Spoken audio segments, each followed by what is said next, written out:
اشرافیہ، سیاسی اشرافیہ جو ہے، چاہے وہ سول ہے ملٹری ہے، کیا وہ پاکستان کے جو 22 کروڑ عوام ہیں ان کے طویل المایاد مستقبل اور مفادات کے لیے ایک بالکل سیلف لیس، یعنی غیر خود غرضانہ انداز میں حکومت نہیں کر سکتے؟ کیا سیاست میں اور حکومت میں آنے کا واحد مقصد صرف اقتدار ہوتا ہے، یا اس اقتدار کا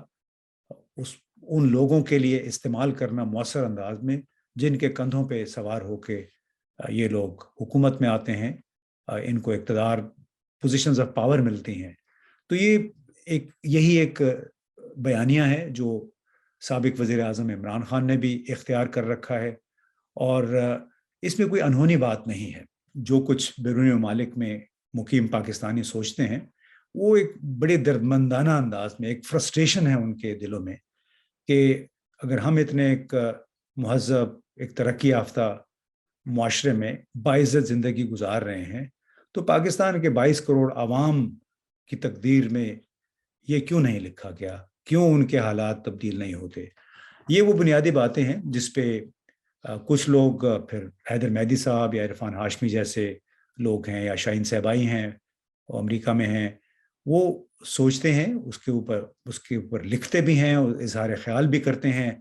اور یہ وہ باتیں ہیں جو کہ پاکستان میں موجود کئی لوگوں کو اچھی بھی نہیں لگتی۔ ظاہر ہے اگر سچ ہے تو وہ کڑوا معلوم ہوتا ہے، لیکن ہم سب کے لیے بطور پاکستانی یہ سوچنے کا ضرور مقام ہے کہ ہم ایک ایسے نہج پہ پہنچ گئے ہیں جہاں پہ وہ بیانیہ جو کہ عمران خان نے عوام کو دیا ہے، وہ بیانیہ یہ ہے کہ خودداری کے ساتھ زندگی بسر کرنی چاہیے، وہ بیانیہ یہ ہے کہ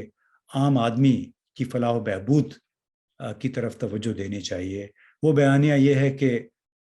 برطانوی دور حکومت سے اب تک جو مراعات کا ایک طویل سلسلہ تھا، جو ہماری بیوروکریسی کو، سرکاری اداروں کو حاصل تھا،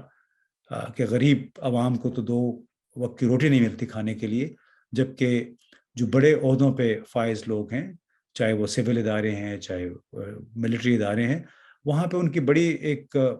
کمفرٹیبل زندگی ہے، اور اس کا عام آدمی کی زندگی کے ساتھ تعلق اتنا نہیں ہے۔ تو گزارش ہماری یہ ہے بطور پاکستانی کے کہ ہم سب کو پاکستان کے بھلے کے لیے، پاکستان کی بہتری کے لیے سوچتے رہنا چاہیے، کام کرتے رہنا چاہیے، اور جو اظہار رائے ہے، اظہار رائے پہ کوئی قدغن نہیں ہونی چاہیے۔ ہر ایک کو اپنے اپنی رائے دینے کا اختیار حاصل ہے، حق حاصل ہے، بلکہ آئین کے ایک آرٹیکل 19A کے تحت۔ لیکن اگر اس پہ لوگ غداری جیسے ٹائٹل دینا شروع کر دیں، اور معلوم نہیں کیا کیا کردار کشی شروع ہو جاتی ہے کہ اسٹیبلشمنٹ کے ٹاؤٹ ہیں یا اسٹیبلش پاکستان کے مخالف ہیں،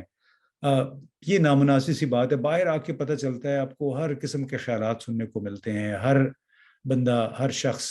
خاتون، مرد اور عورت، وہ اپنے اپنے جو سمجھتے ہیں اس کا اظہار بھی کرتے ہیں، اور ادارے اپنے اپنے انداز میں کام کاج کیے چلے جا رہے ہیں۔ لہٰذا یہ ذہن میں رکھنا چاہیے کہ کوئی بھی ایسا سچ غدار نہیں ہے، ہر ایک کی اپنی اپنی ایک سوچ ہے۔ ہاں، اس سوچ کے جو غیر ارادی نتائج برآمد ہو سکتے ہیں،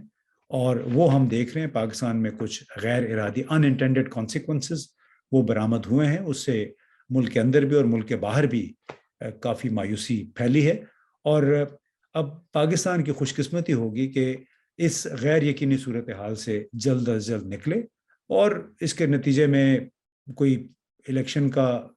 رستہ ہموار ہو، آئندہ الیکشن کا، تاکہ یہ جو بے یقینی کی سی صورتحال ہے، یہ معلوم نہیں کہ یہ آدھا تیتر آدھا بٹیر، یہ صورتحال ختم ہو، نئی حکومت آئے اور مکمل مینڈیٹ کے ساتھ وہ اگلے 5 سال پورے کرے۔ صرف اس بنیاد پہ کہ کسی کو کوئی شخص پسند نہیں ہے، آپ اس کو دیوار سے اگر لگائے رکھیں گے تو وہ پھر حالات شاید وہ پھر کسی کے کنٹرول میں بھی نہ رہیں۔ بڑے مشکل صورتحال ہے، اور میرا خیال ہے کہ سب کو اب شاید سمجھ بھی آ گئی ہے کہ موجودہ جو تذبذب کی کیفیت ہے یہ زیادہ عرصے جاری نہیں رہ سکتی، اور اس میں تمام پاکستان کی عوام کی اور خود پاکستان کی بقا اسی میں ہے کہ ہم بڑے سموتھلی اور ایک کنسنسس کے ساتھ، اتفاق رائے کے ساتھ اس صورتحال سے نکل جائیں، اس لیے کہ اگر پاکستان ہے تو ہم سب ہیں، پاکستان ہے تو تمام ادارے قائم و دائم رہیں گے، اور میرا خیال ہے کہ تمام لوگ، تمام سٹیک ہولڈرز بھی یہی چاہتے ہیں کہ پاکستان موجودہ مشکلات سے نکلے۔ مشکلات سے نکلنے کا طریقہ ہے اتفاق رائے، برداشت، اور لوگوں کو یہ اعتماد دینا کہ ادارے تمام جو ہماری اشرافیہ ہے وہ بھی ملک کے بارے میں اتنی ہی متفکر ہے جتنا ایک عام